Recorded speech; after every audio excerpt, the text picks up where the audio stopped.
Mambo haya kwa kila mwenye akili anatakiwa na aliyemuumba. Mwenyezi Mungu Subhanahu wa Ta'ala anamtaka kila mmoja wetu azingatie mambo mawili haya ili aweze kufanikiwa.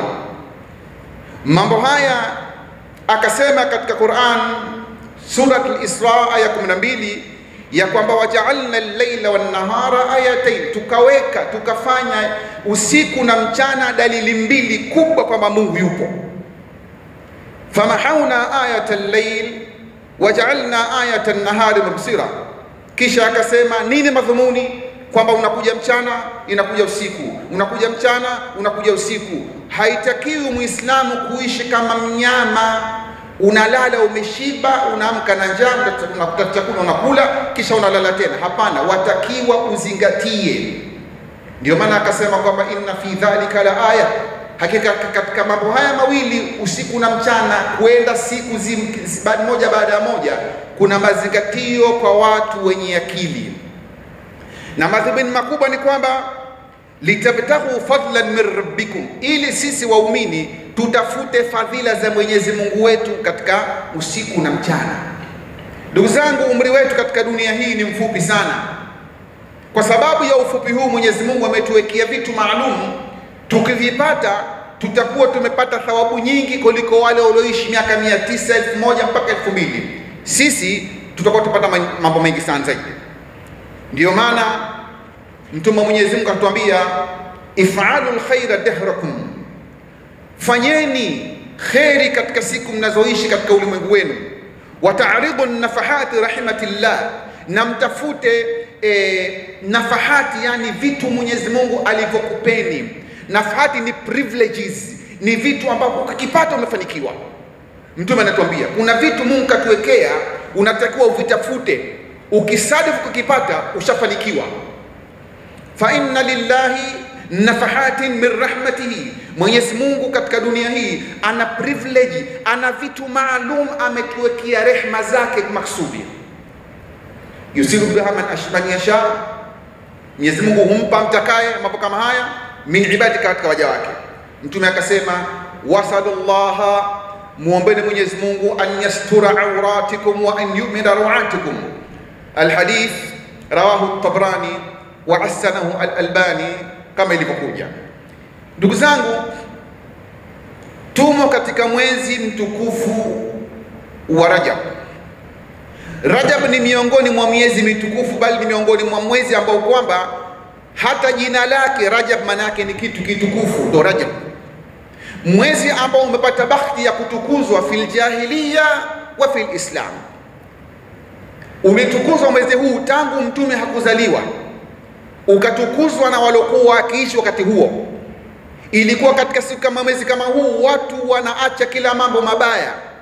Hata kitokea mtu kampiga mtu kamuua, watu wanasema wacheni kwanza, subirini mwezi mtukufu umalizike.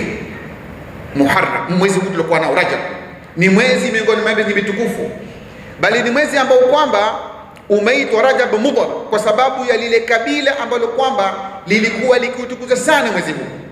Mwenyezi Mungu jambo hili akalinyanyua na kulitukuza, na akasema kwamba inna iddatash shuhuri inda Allahi 12 shahra, hakika miezi kwa mwaka mzima tangu Mungu kaiumba ni miezi 12. Katika miezi 12 hii kuna miezi minne, arba'atun hurum, miezi hii minne. Mtume akaja kuibainisha miezi hii, akataja kwamba Dhulqa'da, Dhulhijja, Muharram wa Rajab. Akaitaja Mtume wa Mwenyezi Mungu miezi mitukufu kwamba mfungo pili, mfungo tatu, mfungo nne, na mwezi huu wa Rajab. Yatakiwa Muislamu katika mwezi huu ajifunge, afanye jambo moja kubwa ambalo analijua yeye na Mungu wake tu, huenda hilo likamtoa. Maimamu wakasema kwamba jambo lolote la kheri tutafanya katika mwezi huu litakuwa ni bora mno, kwa sababu Mungu kautukuza. Mwenyezi Mungu amechukua nafasi ya kufanya tahsisi kwamba minha arba'atun hurum, wallahu yakhluqu ma yasha wa yakhtar. Mwenyezi Mungu anaumba kitakacho na kisha anateua kukinyanyua. Amewaumba wanadamu wote, kisha akamteua Mtume Muhammad sallam kuwa ni kiongozi mkubwa wa mitume wote. akaumba miji yote dunia nzima, kisha akaiteua Makka kuwa ni sehemu haram, akaweka Al-Kaaba pale nyumba yake, akaumba mwaka mzima, na kisha ndani yake akatia mwezi mtukufu wa Ramadhan. Akasema katika mwezi huu mimi ninashusha kitabu changu Qur'an na vitabu vingine. Yakhluqu ma yasha'u wa yakhtar la yusalu amma yaf'al. Mwenyezi Mungu haulizi kwa nini ukafanya hivi, haulizi kabisa. La yusal amma yaf'al, Mwenyezi Mungu haulizi kwa nini. Kwa hiyo Muislamu unatakiwa uzinduke kwamba mimi Mwenyezi Mungu amenipa fursa ambayo kwamba huenda isijirudie tena, fursa ambayo watu wengi walitamani lakini wameshafariki, fursa ambayo ya kuishi katika miezi ambayo Mwenyezi Mungu aliyeumba. Mwenyezi Mungu anasema anaitukuza vitu Mungu alivyotukuza ni ucha Mungu. Wa man yu'azzim sha'air Allah, yule ambaye anatukuza kitu ambacho Mwenyezi Mungu akitukuza. Yani Mwenyezi Mungu akisema kwamba huu ni mwezi mtukufu, wewe ukasema kwamba ala, na mimi nitafanya mambo matukufu ndani yake, basi Mwenyezi Mungu anasema fa innaha min taqwal qulub, huo ni ucha Mungu. Kwamba ile choice, ule uchaguzi wa Mwenyezi Mungu wewe umeukubali na kufanyia kazi, huo ndio ucha Mungu. Mwenyezi Mungu anasema katika Qur'an tukufu. Kadhalika utukufu una namna tatu. Kuna sharafu zaman, sharafu makan wa sharafu dhawat. Kuna kitu kinatukuzwa kwa sababu ya pahala, kama vile Maka pametukuzwa kwa sababu ni haram, Madina imetukuzwa, kadhalika Baitul Maqdis imetukuzwa kwa sababu ile ni sehemu Mwenyezi Mungu kazitukuza. Ukiswali Maka, sala yako moja ni kama swala 100,000 katika msikiti mwingine. Naam, hivi ndivyo ilivyo. Mtume kasema hivi kwa sababu pale ni pahala patukufu. Kadhalika kuna viumbe vitukufu Mwenyezi Mungu avitukuza, kama nani? Kama Jibril, mkubwa wa malaika wote. Mwenyezi Mungu katika Qur'an akamsifu, allamahu shadidul quwa dhu mirratin fastawa. Na kama nani? Kama mitume Mwenyezi Mungu awatukuza. Kadhalika kuna zama, nyakati Mwenyezi Mungu kaziteua akazitukuza. Moja wapo ndugu yangu ni huu mwezi wa Rajab, Mwenyezi Mungu awatukuza. Na tumebahatika mwaka huu katika mwezi wa Rajab tuna Ijumaa tano katika mwezi huu. Alhamdulillah, Mwenyezi Mungu atuwafikishe ya kwamba tupate Ijumaa ambayo ni siku tukufu ndani ya mwezi mtukufu. Inshallah tufanya mambo yaliyokuwa matukufu kwa uwezo wake Subhanahu wa Ta'ala. Khutba yetu ndugu zangu, tutaeleza a'malun, mambo ambayo kwamba mustahibba, yamependekezwa na maulama ahlul ilm, wamependekeza kwamba katika siku kama hizi jaribu kukimbilia mambo haya ili upate kufanikiwa. Mambo ambayo kwamba ni mepesi ukiyaona, lakini magumu kwa sababu ya nia na kutokuelewa, mpaka ikafika pahala Mtume Mwenyezi Mungu sallallahu alaihi wasallam akasema, Allahumma barik lana fi Rajab wa Sha'ban wa ballighna Ramadhan. Mwenyezi Mungu tufikishe katika mwezi kama huu, utubarikie. Na baraka zinakuja kwa sababu ya kufuata yale ambayo Mwenyezi Mungu Subhanahu wa Ta'ala ameamrisha na kuyaridhia. Maimamu wamesema mengi kuhusu mwezi huu.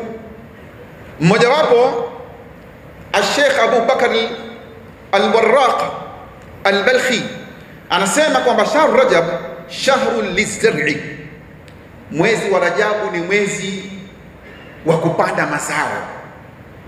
Wa Sha'ban shahru saqi lizar'i, na mwezi ujao wa Sha'ban ni mwezi wa kutilia maji vile ambavyo tumevipanda.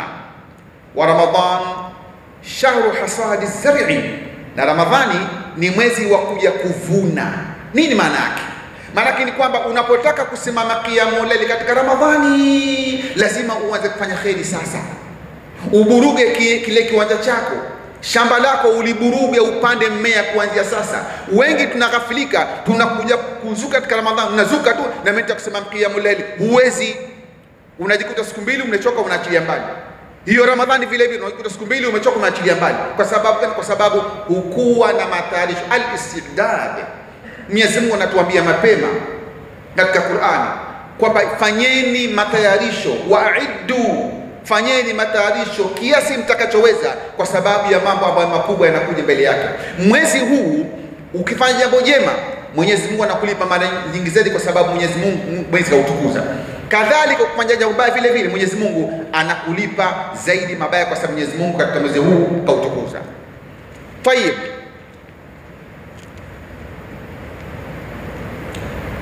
mambo ya kufanya tuzungumze matatu au manne basi, kwa sababu ya muda.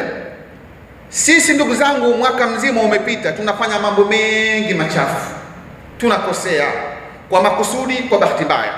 Ndio maana mmoja akasema katika salafu salih, akasema jadirun biman sawwata sahifatahu bidhunub an yubayyidaha bitawbati fi hadha ash-shahr.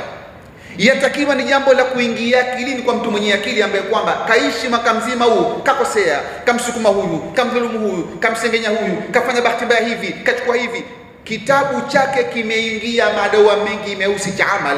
Anatakiwa hapa ajifunge katika mwezi huu ambao Mungu utukuza, alete toba. Wa biman dhayya umrahu fil bitalati, na yule ambaye kwamba kapoteza umri wake katika mambo ya kidunia, an yahtanima fihi, ajitahidi katika mwezi huu achume ma baqiya min al-umri, kiasi ambacho Mwenyezi Mungu amembakisha umri katika dunia hii. Ndugu zangu, awalan, jambo la kwanza at-tauba. Tunatakiwa kila mmoja katika sisi ajifunge, alete toba. Na watu wengi wanakosea, wanadhania kwamba toba imewekwa kwa watu wabaya. Hapana ndugu zangu, toba imewekwa kwa waumini. Toba imewekwa kwa waumini. Ndio maana Allah jalla wa ala alipotaka watu watubu alisema nini? Ya ayyuhalladhina amanu tubu ila Allahi tawbatan nasuha, ma qala ya ayyuhal mudhnibun wa ya ayyuhal kafirun wa ya ayyuhal munafiqun, la, ya ayyuhalladhina amanu, enyi mlioamini, leteni toba. Dalili kwamba toba atakiwa kila mmoja katika sisi, kwa sababu kila mmoja katika sisi ni mwenye kukosea. Kullu ibn adam khata', Mtume anasema kila mmoja katika nyinyi ni mwenye kufanya makosa, na mwenye kufanya makosa nzuri ni nani? Ni yule ambaye analeta toba. Ndugu zangu, hii ni fursa adhim. Kila mmoja katika sisi akae pembeni, pengine chumbani kwake, pengine pale kazini kwake, aliye na Mungu wake. Ni mwezi ambao Mungu kautukuza. Ukifanya amali ambayo Mwenyezi Mungu anaipenda, jambo kubwa sana. Wallahu yuhibbu at-tawwabin, Mwenyezi Mungu anawapenda wale ambao wanaleta toba. Anawapenda Mwenyezi Mungu wale kuleta toba. Kwa hivyo jambo la kwanza ndugu zangu, tujifunge katika kufanya toba katika mwezi huu, jambo ambalo wengi tunakuwa tunajisahau, ndio maana tunakumbushana. Akasema tena katika sura nyingine, watubu ila Allahi jami'an, watubu ila Allahi jami'an ayuha almu'minun, mush ayuha alkafirun, ayuha almunafiqun, ayuha almudhnibun, la, tubuni nyote kwa Mwenyezi Mungu, enyi waumini. Mwenyezi Mungu anasema na mimi na wewe unasema mimi nimeamini, unaambiwa leta toba. Kwa hiyo toba si kwa maana kwamba jitu la madhambi mengi la toba, hapana. Mimi na wewe tunaomba tubu kwa Mwenyezi Mungu ili tuweze la'allakum tuflihun, ili tuweze kufanikiwa. Thania, jambo la pili ndugu zangu, katika mambo ambayo yanatakiwa mtu afanye katika mwezi kama huu, dhikran kathira, ni kumtaja Mwenyezi Mungu kwa wingi. Ni jambo ambalo Mwenyezi Mungu katika Qur'an ameliamrisha, akasema ya ayyuhalladhina amanu, enyi mlioamini. Angalia alkhitabu lilmu'minin, ya ayyuhalladhina amanu dhkurullaha dhikran kathira, enyi mlioamini mtajeni Mwenyezi Mungu kwa wingi. Swala dhuhuri ina rakaa 4, hukuambiwa uswali kwa wingi rakaa 8, 12, 20, 4 tu. Swala magharibi rakaa 3, mambo 3 tu. Hisabu ya zaka ina hesabu maalum, rubu ushur. Mwezi wa Ramadhani 29, 30. Hija siku maalum. Isipokuwa ibada ya dhikri, Mwenyezi Mungu anatutaka tufanye dhikri kwa wingi, wingi ambao kwamba hauna mkomo wake. Dhikri ulete kwa wingi ambao kwamba hauna mfano wake, mpaka Mwenyezi Mungu abaini tajiri aone kwamba huyu kafanya kwa wingi. Kipindi chake ndio hiki sasa ndugu zangu, tunakumbushana. Na imekuja katika kama rawa al-Imam at-Tirmidhi min hadith Abdullah ibn Mas'ud radhiyallahu anhu anna rajulan qala, kuna mtu mmoja alikwenda kwa mtume akasema, ya Rasulullah, mtume wa Mwenyezi Mungu, inna shara'i al-islam qad kathrat alayya, mambo yamekuwa mengi, mara naambiwa kuna swala, mara kuna zaka, mara kuna sadaka, mara sio kuna fiqh, mambo yanachanganya, yamekuwa mengi, leo naambiwa hivi, kesho hivi. Fa akhbirni bi shay'in atathabbatu bihi, sasa mtume nakuomba niambie kitu, nipe kitu kizuri kimoja tu nikifanyie kazi nipate kufanikiwa, mambo yanachanganya. Mtume akamwambia ni la yazalu lisanuka ratban min dhikrillah, subhanallah, ulimi wako usikauke kwa kutaja Mwenyezi Mungu kila saa, subhanallah walhamdulillah wala ilaha illa Allah wallahu akbar wakadhalika. Hizi ndizo mtume kamuhusia mtu ambaye kwamba anasema mambo yanachanganya, hebu nipe kitu nikifanye nifanikiwe. Mtume kampa siri kama hiyo. Na katika dhikri kubwa kabisa, wa inna min afdali dhikr ala al-itlaq tilawatu kitab Allah al-Quran Karim, hakika dhikri kwa kubwa kuliko zote ni nini? Ni kitabu cha Mwenyezi Mungu, Quran tukufu. Mwenyezi Mungu katika Quran tukufu ametaja mambo mengi, faida za kusoma. Muda mchache, hatuna muda kuongeza ya kusema sana, lakini watu wengi wanasema kwamba mimi sikumaliza msahafu, mimi najua juzu moja. Naam, soma hiyo juzu moja. Mtu mmoja alisikana na mtume wa Mwenyezi Mungu akisoma kul huwallahu tu ndio anaijua kucha nzima, kul huwallahu anasoma mpaka mwisho.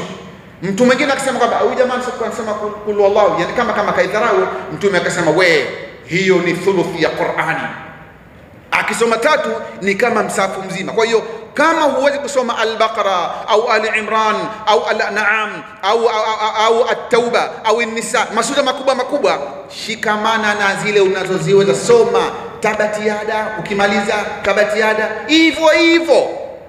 Mtume akanyanyua. Mwingine akaonekana anasema kula kafiruna, yeye ndio unayejua. Mtume akasema naam, soma hiyo, ni rubu Qur'ani, hiyo ni kota ya Qur'ani, ni robo ya Qur'ani, soma hivyo. Mtume wa Mwenyezi Mungu anatutia hima katika Qur'ani kwa kile unachokijua. Kadhalika Mtume akasema iqra'ul Qur'an, isomeni Qur'ani.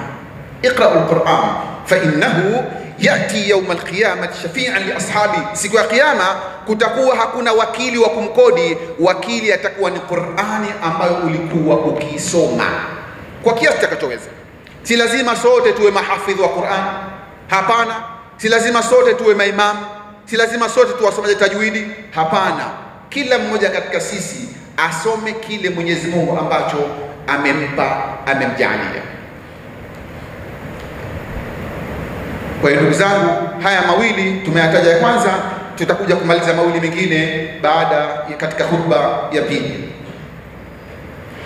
Wallahu tabaraka taala يأمركم، الله تعالى يقول وبقوله المهتدون وإذا قرأ القرآن فاستمعوا له وأنصتوا لعلكم ترحمون. وقال عز من قائل عليم فإذا قرأت القرآن فاستعذ بالله من الشيطان الرجيم، أعوذ بالله من الشيطان، بسم الله الرحمن الرحيم، إنا أعطيناك الكوثر فصل لربك وانحر إن شانئك هو الأبتر. بارك الله لي ولكم بالقرآن العظيم ونفعني وإياكم به من الآيات والذكر الحكيم. أقول قولي أستغفر الله العظيم لي ولكم فاستغفروه.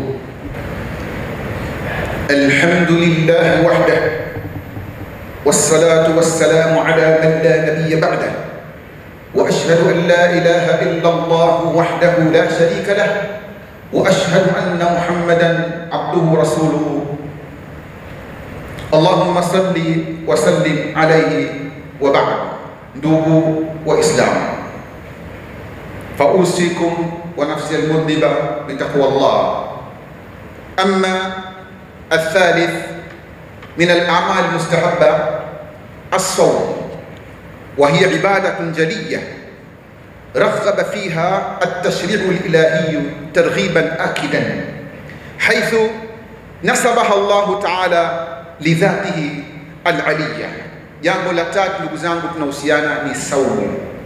Watu wenye kuweza wajitahidi kufunga. Afunge mtu siku ya Alhamisi na Jumatatu katika mwezi huu, ajipinde azipate, asikose, fursa isimpite, asiwe kama maiti. Hapana, hapana, lazima mtu awe hai, aitikie wito wa Mwenyezi Mungu aliyemwambia fiha minha arba'atun hurum, katika miezi minne mitukufu. Saumu au mwezi 13, 14, 15 afunge siku hizo, au afunge zaidi ya hapo. Na anaweza mtu kuona kwamba lakini mbona hatukuambiwa mtume hajafunga? Naam, lakini alaysa saum min al-amal as-salih? Je, saumu si katika amali njema? Bali wamesema maimamu kwamba jumhuru fuqaha kwamba kufunga ni jambo zuri katika mwezi huu, kama alivyosema al-Imam Abu Hanifa, al-Imam Malik na al-Imam Shafi'i kwamba ni sunna kufunga katika mwezi kama huu. Imam Ahmad bin Hanbal rahmatullahi alayhi akasema kwamba yukrahu, inakirihisha mtu kufunga mwezi huu mzima, an yasumu shahra kulla Rajab, kufunga nzima huu, hiyo ni jambo linakirihika. Lakini akasema al-Imam Ibn Qudama katika al-Mughni akasema wa yukrahu ifradu Rajab bisawmi, kinachokirihisha ni nini? Ni kwamba mtu hajafunga katika mwezi Jumada al-Ula wala Jumada al-Thani, wala hajafunga mwezi wote, anasubiri Rajabu ndo ninakuja kufunga. Hili ndio linalokatazwa, kukusudia mwezi huu kwa kufunga tunakatazwa. Ama kwa sababu Allah akasema mwezi mtukufu na mimi ninafunga, hivyo ndivyo ninavyotakiwa. Kwa sababu mtume Mwenyezi Mungu alimwambia mmoja katika masahaba wake akiitwa Al-Bahiliya, akamwambia ami yake, sum min al-hurum watruk, funga katika miezi mitukufu na kisha uache. Ndio mwezi huu ati Rajab ni katika miezi mitukufu. Mtume kasema katika hadithi yake kwamba funga katika miezi mitukufu, hadithi ya Abi Daud wal Baihaqi fi Shu'b al-Iman. Mtume kasema sum min al-hurum watruk, funga katika miezi mitukufu na uache. Kwa hiyo kinatakiwa sasa watu wafunge. Bali katika dalili nyingine ni kwamba imekuja katika hadithi ya Usama ibn Zaid radhiallahu anhu, Usama ibn Zaid radhiallahu anhuma, ambao yeye amesema alimuuliza mtume Mwenyezi Mungu, ya Rasulullah, lam araka tasuma shahran min ash-shuhuri ma tasuma min Sha'ban, mbona sikuoni mtume unafunga sana kama katika unafunga katika mwezi wa Shaabani? Shaabani mtume alikuwa akifunga sana, maana yake kwamba katika Shaabani mtume akifunga sana. Jala mtume lilikuwa nini? Qala alayhi wasallam, mtume akasema dhaka shahrun, huo ni mwezi ambao kwamba yaghfal nasu anhu, mwezi ambao kwamba watu wengi wanaghafilika, baina Rajab wa Ramadhan, mwezi ule katika Rajab na Ramadhan. Maana kwamba watu wengi masahaba walikuwa dalili kwamba wakifunga Rajab na wakifunga nini Ramadhani, katika Shaaban wakighafilika, dalili kwamba walikuwa wakifunga.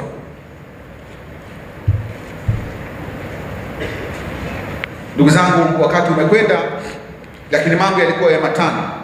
Tumetaja matatu tu kwa sababu ya wakati, nitaongeza moja lakini sitolisherehesha, nalo ni sadaka. Sadaka ni moja katika mambo makubwa mno mtu kuyafanya. Sadaka, Mwenyezi Mungu anasema in tubudu sadaqati fan'imahi, sadaka mkitoka kuficha ni bora kwenu, mtoa kwa waziwazi bora kwenu, waintofua na mkificha vile vile ni bora kwenu. Watufuqara fahuwa khairu lakum, kwa namna yote mtakayotoa ni bora kwenu, Mwenyezi Mungu anasema. Kwa hiyo sadaka ni moja katika mambo ambayo kwamba Mwenyezi Mungu anasema, mtume anasema siku ya kiyama itakuja kumfunika yule ambaye anaitoa. Katika hadithi sab'atun yudhilluhumullah yawma la dhilla dhillu wa minhum rajulun tasaddaqa, mtu ambaye kwamba katoa sadaka kwa siri, hakuna mtu anayejua. Dalili kwamba sadaka katika mambo makubwa kabisa. Mtume akasema katika hadithi nyingine ya Uqbah bin Amir, kullu mri'in fi dhilli sadaqatihi, siku ya kiyama kutakuwa na jua kali na kila mtu atakuwa hana pa kujificha isipokuwa mtu ambaye alikuwa na tabia ya kutoa. Huyu atakuwa chini ya kivuli cha sadaka yake. Sadaka itakuwa ni mwavuli wa aliyetoa. Kwa hiyo nakuhusieni sana mambo haya manne, tushikamane nayo. Bali nimalize kwamba sadaka ni jambo ambalo kwamba la kipekee, watakaloliona watu wabaya kwamba mimi kama nitarudishwa, jambo la kwanza nitakwenda kutoa sadaka. Rabbi rji'un, Mwenyezi Mungu nirudishe. Ukirudisha fa asaddaq, nitakwenda mimi kufanya nini? Jambo la kwanza nitakwenda, hajasema nitakwenda kufunga, si kama haifai, lakini sadaka ndio jambo la kwanza ambalo yule aliyekufa anaona kwamba litakwenda kunisaidia mimi duniani nitakaporudi. Kwa hiyo ndugu yangu, usisubiri ukafa, usisubiri ukafanya ya laitani la'alli a'mal salih ma taraktu. Hapana, Mwenyezi Mungu atakwambia kalla innaha kalima, maneno unasema tu hayo. Wakati wako ni sasa, wakati wako ni sasa. Fastabiqul khayrat, kimbilieni mambo ya kheri, kimbilieni mambo ya kheri. Tafuta maskini, tafuta wagonjwa, kila siku natangazwa hapa. Tia nia kwamba ya Allah, hii mimi katika mwezi mtukufu huu, hii najitangulizia, basi wallahi utakuja kukuta siku ya mbele ya Mwenyezi Mungu. Ayuha ikhwa, i'lamu Allah tabaraka wa ta'ala ya'murukum wa yaqul inna Allah wa malaikatahu yusalluna 'alan nabiy ya ayyuhalladhina amanu sallu 'alayhi wa sallimu taslima.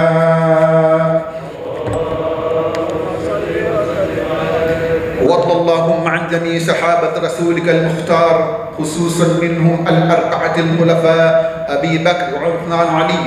اللهم ربنا تقبل منا إنك أنت السميع العليم، وتب علينا يا مولانا إنك أنت التواب الرحيم. ربنا لا تزغ قلوبنا إذ هديتنا وهب لنا من لدنك رحمة إنك أنت الوهاب. اللهم اشف مرضانا ومرضى المسلمين، اللهم اشف مرضانا ومرضى المسلمين، اللهم